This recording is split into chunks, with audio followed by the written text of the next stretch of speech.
Wisconsin is recognized for 3 minutes. Thank you, Mr. Speaker. I thank my friend for yielding me this time. Mr. Speaker, I don't know. Here we are again. Over the last few weeks, the Ways and Means Committee have been bringing bills after bills to the House floor to make permanent changes to the tax code. But a lot of the policy behind it, there's very little dispute and debate.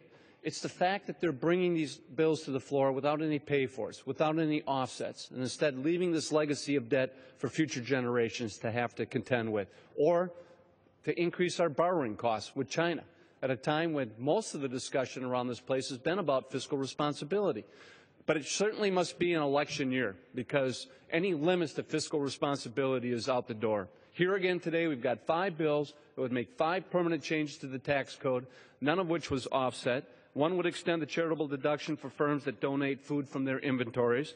One would permanently extend the charitable deduction for donations of qualified conservation easements, a bill I've been particularly working hard to find a permanent fix in the tax code, having seen the good work that our land trust and the Mississippi Valley Conservancy back home has been doing with this tax incentive in the code.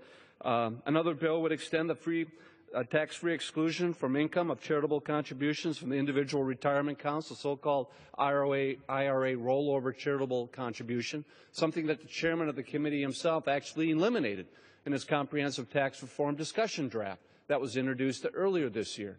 Joint Committee on Taxation says you add all these 5 bills up, it's at a cost of over $16 billion, and again, not a nickel of it, no offset to pay for any of this.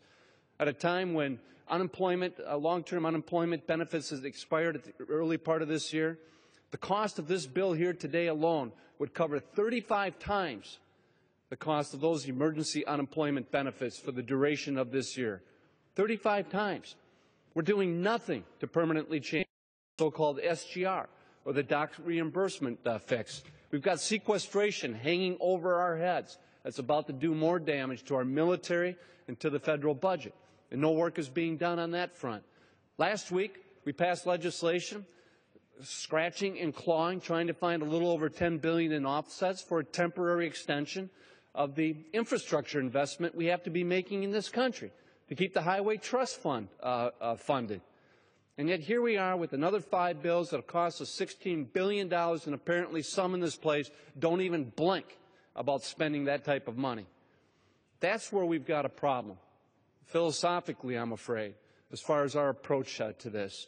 There are better ways of doing this. I think one of the ways that could help jumpstart this economy is working hard, making tough decisions, moving forward on comprehensive tax reform to make our code more competitive globally.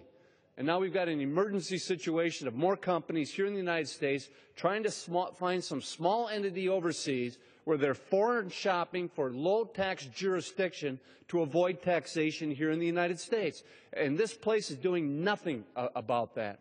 I have an additional 30 seconds? Additional minute. Gentleman is recognized for an additional 1 minute. And I would submit that between these 5 bills, the 9 bills that have already come out of committee at a total cost of close to $900 billion, if we move forward down that track, there is no way, no ability for us to come back and address comprehensive tax reform in a fiscally responsible manner. I again commend the chairman of the Ways and Means Committee, Mr. Camp, for the courage he demonstrated by offering that discussion draft. But in doing so, he had to make some tough decisions on what expenditures, what loopholes we would have to go without in order to pay for a lowering of rates. If we give the store away today, and with the previous bills that were passed and what might be coming up tomorrow, there will be no ability for us to seriously work on the comprehensive tax reform that our country desperately needs in order to put us in a more competitive position in this 21st century global economy. I encourage my colleagues